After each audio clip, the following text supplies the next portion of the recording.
Bonjour, bienvenue à votre émission La Victoire de l'amour. J'espère que vous allez bien cette belle journée. Aujourd'hui, je reçois quelqu'un d'extraordinaire. Je l'ai interviewé il y a quelques années.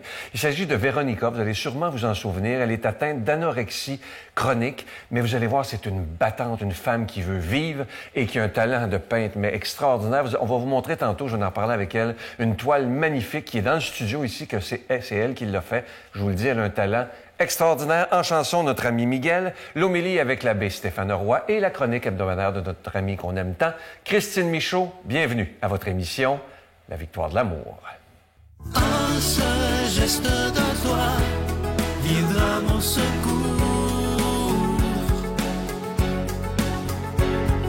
Viens semer dans mon âme le grain de l'amour.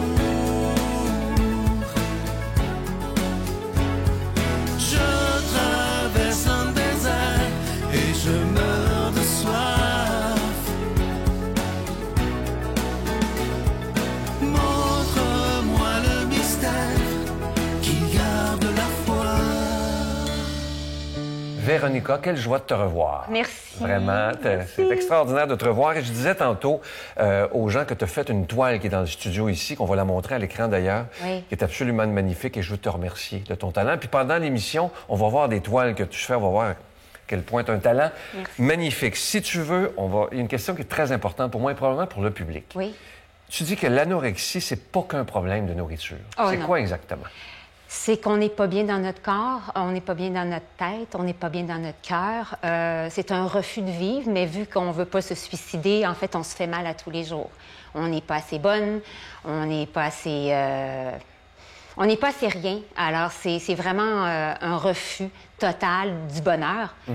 Alors, en se faisant mal, c'est-à-dire en arrêtant de manger, parce que j'avais quand même faim, il fallait que je justifie. Il fallait que je trouve des façons de justifier cette douleur. Mm-hmm. Alors, c'est à travers mon corps. Mm-hmm. C'est pour ça que quand j'ai commencé à peindre, ça a comme viré de l'autre côté en me disant « Pourquoi je me fais mal à mon corps quand je fais des aussi belles choses. » Et c'est pour ça que ma guérison a commencé à l'hôpital Douglas en l'an 2000, quand j'ai commencé à peindre. Ah oui. Fait que moi, chez l'art-thérapie, ils en parlent maintenant, que c'est vrai, c'est totalement vrai. On découvre une passion. Moi, j'ai dit j'ai un don, parce que j'ai jamais étudié en art. Ah, t'as un vrai don. J'ai étudié en marketing au HEC. Fait que j'ai découvert mon don pour la peinture à l'hôpital. Et c'est que jour après jour, j'ai appris à m'aimer. Une toile après une autre, puis 3600 toiles plus tard, je m'aime beaucoup maintenant. Ah, c'est magnifique, magnifique, vraiment. Comment ça se passait à l'école? Mes parents étaient très perfectionnistes et il fallait que j'ai tout le temps des 100 % à l'école. Sauf que c'était difficile parce que j'ai été élevée à la française et puis je n'avais pas le droit de sortir. Je m'habillais d'une façon très réservée, etc. Fait que j'ai pas eu beaucoup d'amis, très peu d'amis. Et en fait, j'étais amoureuse de gars, personne n'était... Tu sais, je veux dire, c'est mon adolescence... Ça a été l'enfer. Ça a été l'enfer. Primaire, secondaire, université, d'un bout à l'autre, d'un bout à l'autre. J'avais pas ma place. J'avais jamais l'impression d'être bien, que le monde, il m'appréciait.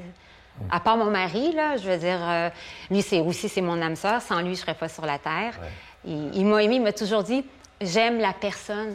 Indépendamment de ta grosseur, de tes tatous, de pas de cheveux, de tout ça, c'est une personne qui aime vraiment avec le grand A. On va régler tout de suite quelque chose, parce que le public doit se dire pourquoi qu'elle a tant de tatous. Moi, je l'ai posé la question direct là. Avant que les gens s'imaginent toutes sortes d'affaires, là, on va régler ça. Bien, en fait, quand je disais l'anorexie, c'est de se faire mal, OK, donc s'empêcher de manger et tout, j'ai voulu recommencer à approprier mon corps, à l'aimer, donc il y a des gens qui se maquillent, il y a des gens qui se mettent des bijoux. Moi, chacun de mes tatous, c'est pour m'aimer plus. Ça me ressemble, c'est l'histoire de ma vie. Alors, oui, ça fait mal, mais moi, c'est ma façon de rendre mon corps en beauté que j'aime pas à la base. Alors là, je le modifie, clairement, et je l'aime comme ça. Et oui, il y a des gens qui trouvent ça bizarre. Mais ici, on n'est pas là pour juger, alors moi, ça... Tu sais, je veux dire, il y a du monde qui... Ben, est-ce qu'il y a des gens qui sont méchants avec toi? Ah oui, oui. Il y a une madame qui m'avait dit, avez-vous pensé, quand vous allez être grand-mère, de quoi vous allez avoir l'air avec vos tatous? Bien, on verra mon mérite. Tu sais, c'est du maquillage permanent. Tu sais, il y a des gens qui se font faire plein de trucs. De toute façon, c'est pas de l'affaire des autres. Hein? Exactement. Si on apprenait à se mêler de nos affaires, ça irait mieux. Puis j'ai une relation avec ma tatoueuse. Ça fait 25 ans qu'elle me tatoue. Ouais. Tu disais à un moment donné, ça, je veux que tu le développes, que l'anorexie, c'est aussi souffrant et aussi pire que si on avait le cancer. Oui. Peux-tu développer là-dessus? Le cancer, c'est physique. L'anorexie, je te dirais que c'est un mal cérébral dans le cœur, puis tu peux rien y faire. Tu sais, je veux dire, oui, le cancer, je veux pas dénigrer le cancer, mais tu vas aller à l'hôpital, ils vont trouver des médicaments. L'anorexie, ça se passe entre les deux oreilles et c'est 3 fois par jour qu'il faut que je combatte ça. Le matin, le midi puis le soir, où tu supposément dois manger. Mais à chaque fois, moi, c'est une lutte. Puis je me parle maintenant. Tu sais, je veux dire, je me trouve encore à la limite pas trop maigre, que je pourrais en perdre un petit peu. Puis je sais que ça n'a pas d'allure. Mais à chaque fois, et là, c'est ce que je me répète, Véro, tu as besoin de ton corps pour peindre. Si ton corps, il meurt, tu ne pourras pas peindre. Et c'est quoi que tu aimes de faire dans la vie? Peindre, rendre les gens heureux par ta peinture. Alors, je me force. Je me force à manger.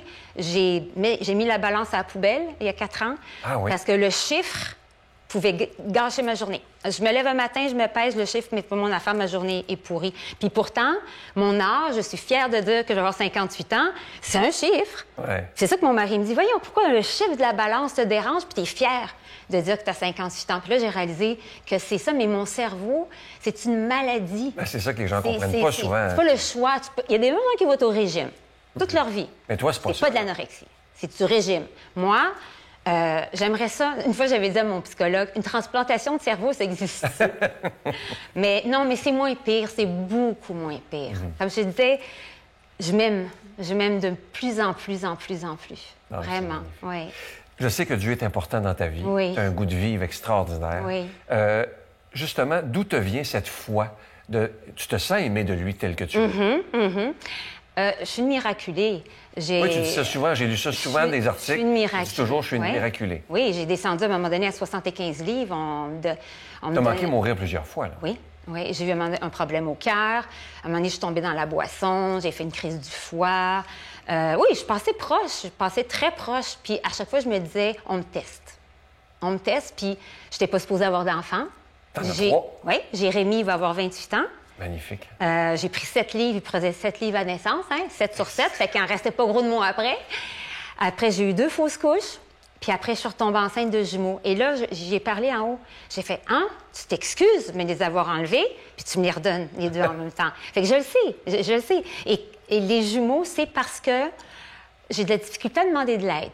Il faut tout que je fasse. Et là, à 2, t'as pas le choix. Et ces jumeaux-là, c'est des jumeaux miroirs. Gaucher, droitier, introverti, extraverti, sucré, salé, je veux dire, blanc puis noir. Et ça m'a fait réaliser que tout tourne pas autour de moi. Oui, c'est mes enfants, mais c'est pas de ma faute s'il arrive quelque chose parce que pourquoi je réagis de la même façon avec les deux? Ça marche avec un, ça marche pas avec l'autre, tu sais. Et c'est ça que j'ai réalisé. Il y a moi et il y a les autres. Je suis pas responsable de la vie des autres. Il faut d'abord que je m'aime, d'abord que je prenne soin de moi, puis le reste va aller. Et le bon Dieu, c'est ça qui m'a envoyé comme le message. Arrête de penser que c'est de ta faute. Oui, exactement. Ouais. Et comment tes enfants, là, ils ont 28? 28 et les jumeaux vont avoir 20. Ah, c'est beau, c'est magnifique. Oui. Comment ils voient leur mère? Bien cool. Oui, ben oui. Non, mais... Parce que... c'est différent, maintenant. Oui, bien, des fois, je leur dis, ça vous dérange, parce que c'est sûr que les gens me regardent. Faut dire les choses de la vérité. Puis ils disent, non, maman, t'es comme ça, nous, on t'a connu comme ça. Oui, c'est ça. T'sais, on t'a pas connu autrement. Puis oui, les parties, ça se fait souvent chez nous, parce que les parents des autres amis sont moins enclins, mais tous mes amis me disent, t'es chanceux d'avoir une mère cool de même, tatouée, qui est artiste. Puis tu sais, des fois...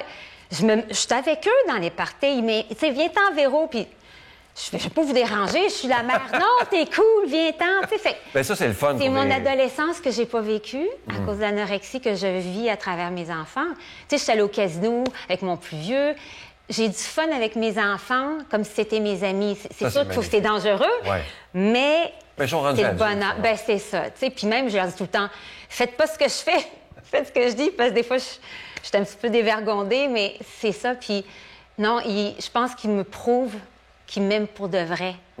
indépendamment de mon look extérieur, parce que c'est ça que les gens voient. Ils ne connaissent pas et de toute façon, l'être humain, on le connaît bien, ça juge. Ben oui, c'est normal. Ça a toujours été le même, hein? Ben oui. C'est ça que Jésus dit, ne jugez pas et vous ne serez pas jugés. Exactement. Ça, on ne l'a pas encore compris, Exactement. malheureusement. Parle-moi de ton conjoint. Depuis combien de temps? Oh mon Dieu! Je l'ai rencontré, j'avais 20, puis je vais avoir 58.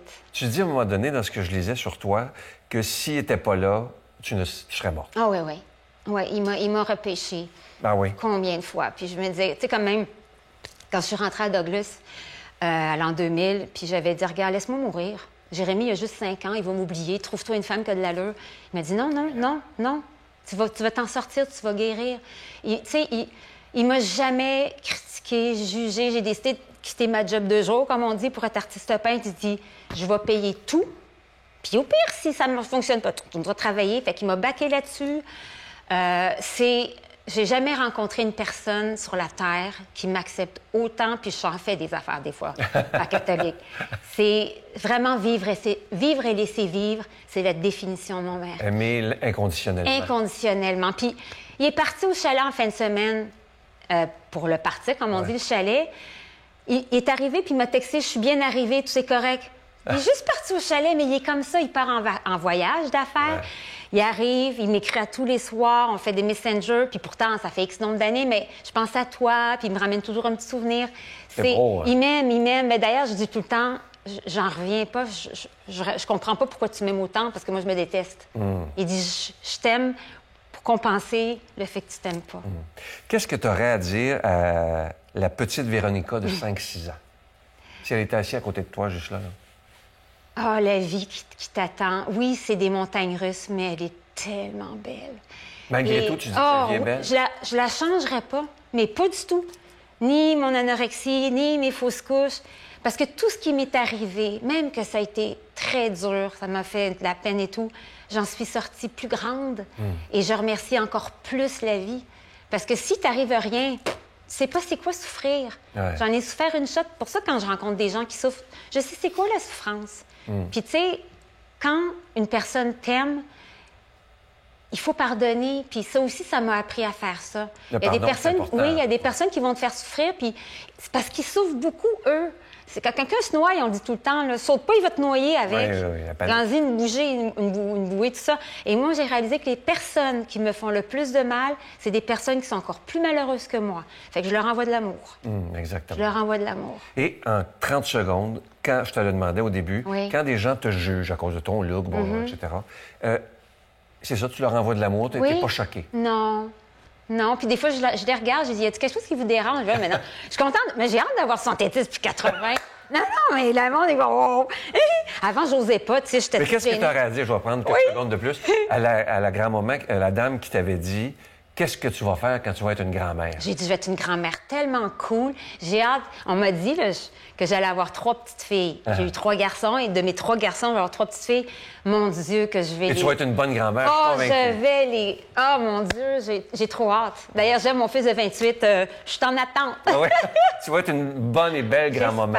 On va mettre ton site Internet au bas de l'écran. Merci. Allez voir ces toiles. C'est un talent magnifique. Merci d'exister et d'être ce que tu es. Mon Dieu, ma dernière toile que j'ai faite d'en devenir, elle s'appelle Exister. Ouais. Et voilà. Quel hasard. Ouais. Il n'y a pas de hasard. Il n'y a pas de hasard. Je t'offre une belle chanson qui va bien avec toi, interprétée par Miguel. Je déclare l'amour au monde entier. Oh, merci.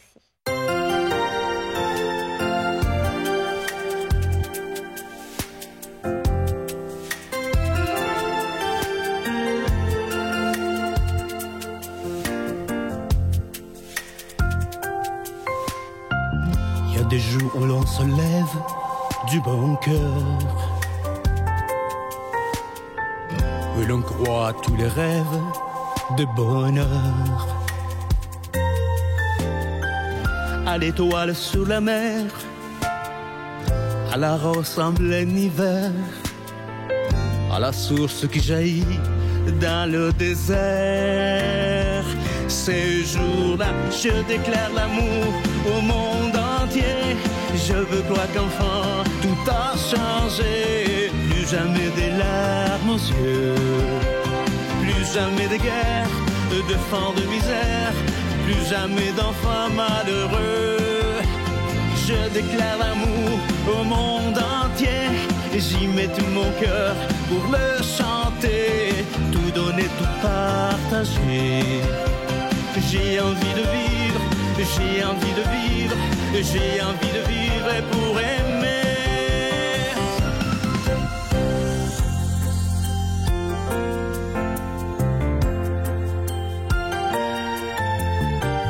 Il y a 2 jours où l'on veut peindre tout en bleu, où les prières semblent atteindre le bon Dieu,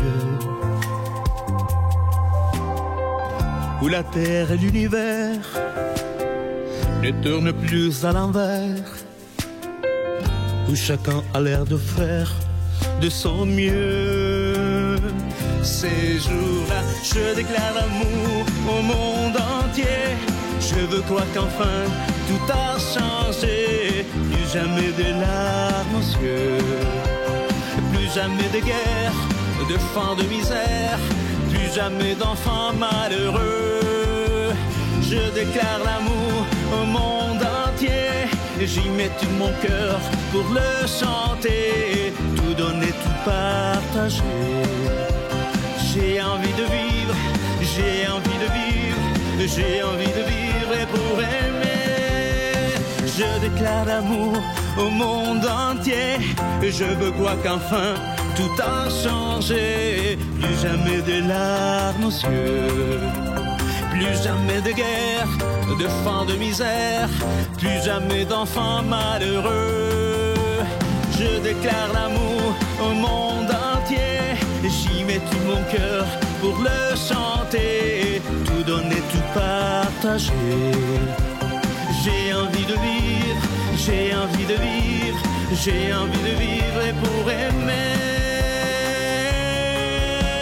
Je déclare l'amour au monde entier. Je veux quoi qu'enfin tout a changé. Plus jamais des larmes aux yeux, plus jamais de guerre, de faim, de misère, plus jamais d'enfants malheureux. Je déclare l'amour au monde entier. J'y mets tout mon cœur pour le chanter, tout donner, tout partager. J'ai envie de vivre, j'ai envie de vivre, j'ai envie de vivre pour aimer. Notre Père qui es aux cieux, que ton nom soit sanctifié, que ton règne vienne, que ta volonté soit faite sur la terre comme au ciel. Donne-nous aujourd'hui notre pain de ce jour. Pardonne-nous nos offenses, comme nous pardonnons aussi à ceux qui nous ont offensés. Et ne nous laisse pas entrer en tentation, mais délivre-nous du mal, car c'est à toi qu'appartiennent le règne, la puissance et la gloire pour les siècles des siècles. Amen. Encore une fois, je vous parle de cette magnifique croix de l'espérance qui est en acier inoxydable, donc elle ne ternira pas, ça vient avec la chaîne. Et l'objectif qu'on a pour le mois d'août, je vous en parle depuis quelques semaines, c'est « Je donne une croix de l'espérance à un être cher et je m'engage à prier pour cette personne dans le secret de mon cœur. » Ça peut être à vos enfants, à vos petits-enfants, à des amis, à votre conjoint, à votre mari, à votre femme, peu importe. Mais on donne une croix de l'espérance. Et je vous rappelle évidemment que c'est avec un don de 25 $. Si vous en voulez 2 pour en donner en cadeau, c'est avec un don de 40 $. Je vous donne l'adresse, la Victoire de l'Amour, case postale 120, succursale Boucherville à Boucherville, le J4B 5E6. Je vous la redonne, la Victoire de l'Amour, case postale 120, succursale Boucherville à Boucherville, le J4B 5E6. Également par téléphone, par carte de crédit du lundi au jeudi, de 8h à 17h dans le 514-523-4433, 523-4433 ou sans frais le 1-888-811-9291, 1-888-811-9291 et aussi sur notre site Internet qui est un moyen très rapide, sécuritaire et efficace de faire votre don, le www.lavictoiredelamour.org. Alors, je vous rappelle cette magnifique croix de l'espérance qui est en acier inoxydable, ça vient avec la chaîne et cette croix, elle est déjà bénie. Je vous rappelle l'objectif du mois d'août, je donne une croix de l'espérance à un être cher et je m'engage à prier pour cette personne dans le secret de mon cœur. Alors, je vous rappelle, ça peut être à vos enfants, à vos petits-enfants, à votre conjoint, votre conjointe, vos amis, mais on se donne un objectif de donner une croix de l'espérance à quelqu'un en ce mois d'août. Merci de tout mon cœur. Mon Dieu, donnez-moi la sérénité d'accepter les choses que je ne peux changer, le courage de changer les choses que je peux et la sagesse d'en connaître la différence. Amen.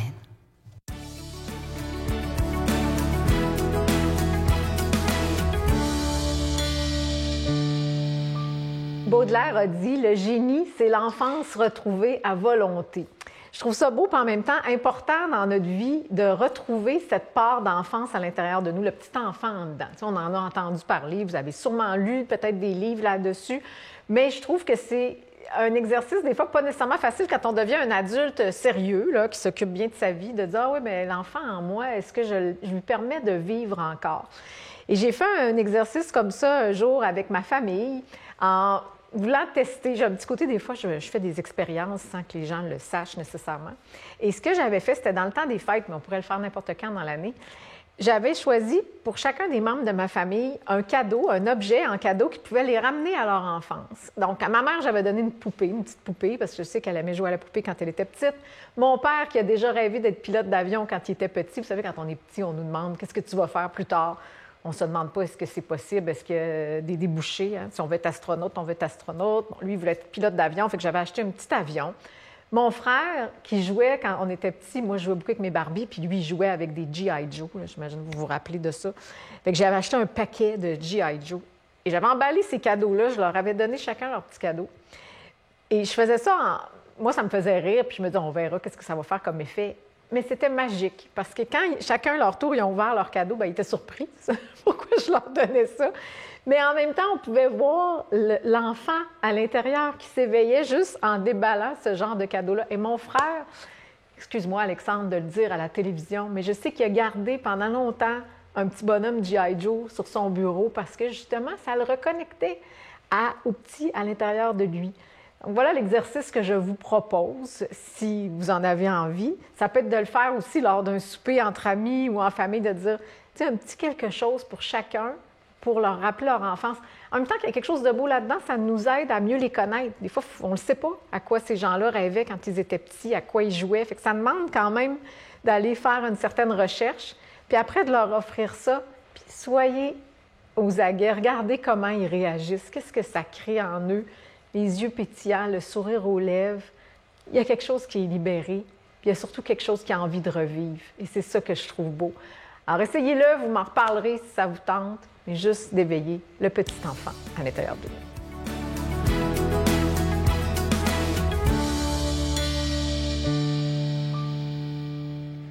Bonjour à toi. Évangile de Jésus-Christ selon saint Matthieu. Jésus était venu dans la région de Césarée de Philippe. Et il demandait à ses disciples, « Le Fils de l'homme, qui est-il d'après ce que disent les hommes? » Ils répondirent, « Pour les uns, il est Jean-Baptiste, pour d'autres, Élie, pour d'autres encore, Jérémie ou l'un des prophètes. » Jésus leur dit, « Et vous, que dites-vous? Pour vous, qui suis-je? » Prenant la parole, Simon-Pierre déclara, « Tu es le Messie, le Fils du Dieu vivant. » Prenant la parole à son tour, Jésus lui déclara, « Heureux es-tu, Simon, fils de Jonas. Ce n'est pas la chair et le sang qui t'ont révélé cela, mais mon Père qui est aux cieux. Et moi je te déclare, tu es Pierre, et sur cette pierre, je bâtirai mon Église, et la puissance de la mort ne l'emportera pas sur elle. Je te donnerai les clés du royaume des cieux. Tout ce que tu auras lié sur la terre sera lié dans les cieux, et tout ce que tu auras délié sur la terre sera délié dans les cieux. » Alors, il ordonna aux disciples de ne dire à personne qu'il était le Messie.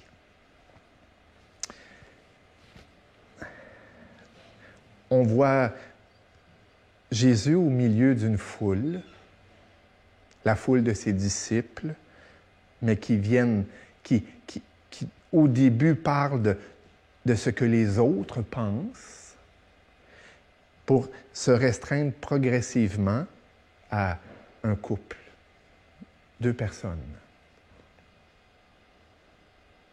Ce qui est intéressant, c'est que la question fondamentale, c'est « Qui suis-je pour toi? Et qui es-tu pour moi? » quand j'ai médité ce texte-là, j'ai pensé à un philosophe que j'aime beaucoup, Martin Buber, philosophe juif, mort en 1965 après une longue vie et une œuvre majestueuse, mais qui a écrit en 1923 un livre qui s'appelle « Je, trait d'union, tu ». Pas « je tue », là, mais « je et tu ». Et dans la première partie de son livre, Martin Buber parle des mots-principes pour fonder un peu sa philosophie de la relation, de la réciprocité. Et il va distinguer entre le couple « je », trait d'union « cela » et l'autre couple « je », trait d'union « tu ». Il va dire que le « je », cela, c'est à la base de l'expérience, mais que le « je », tu est à la base de la relation. Après ça, il va développer les 3 niveaux de relation. La relation avec la nature, la relation avec les êtres humains et la relation avec l'être transcendant, Dieu. Et il va dire qu'à ces 3 niveaux-là, on peut employer soit le couple « je », cela ou « je tue ».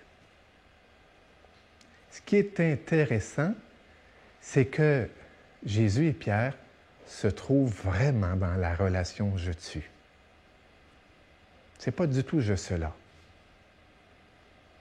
Et c'est sur ça que Jésus semble vouloir fonder son Église, la religion. Même lorsqu'il donne pouvoir à Pierre,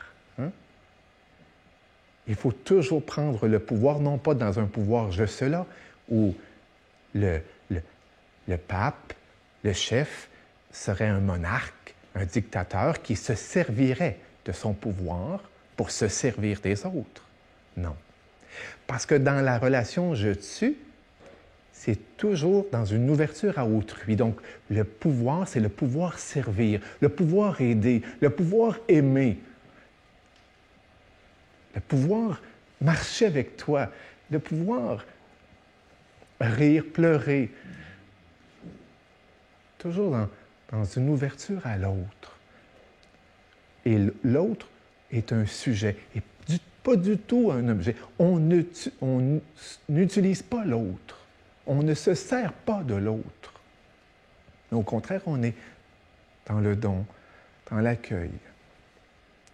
Et là est la vraie religion, avec la nature, avec les autres hommes, avec Dieu. Je tue. C'est simple, mais tellement important. Oui, que notre dimanche nous aide vraiment à approfondir cette relation où je peux dire « Dieu, tu, je t'aime. Amen. » Je vous salue Marie, pleine de grâce. Le Seigneur est avec vous. Vous êtes bénie entre toutes les femmes, et Jésus, le fruit de vos entrailles, est béni. Sainte Marie, Mère de Dieu, priez pour nous pécheurs, maintenant et à l'heure de notre mort. Amen.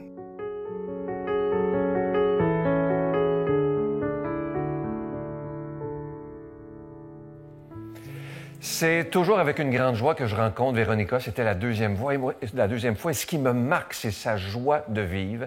Elle ne se préoccupe pas du regard des autres. Parce que c'est sûr qu'il y a des gens présentement à la télé qui vont juger. Elle est habituée à ça. Mais ce que ça m'apprend, c'est que, mon Dieu, que Jésus avait raison lorsqu'il nous dit « Ne jugez pas et vous ne serez pas jugés. Ne condamnez pas et vous ne serez pas condamnés. » Ce qui me touche chez Véronica, c'est sa vérité. Et elle n'a pas peur de dire qu'elle croit en Dieu. Elle n'a pas peur de dire qu'elle est anorexique chronique. Elle n'a pas peur de dire qui elle est vraiment. Et je suis sûr qu'elle est une bonne mère extraordinaire et qu'elle fera une grand-maman extraordinaire et belle. Et ce que je trouve beau, c'est qu'elle accepte d'être différente de tout le monde. C'est simple, hein? Moi, je juge pas ça, mais pas en tout. Au contraire, j'ai assez dit au monde de ne pas juger.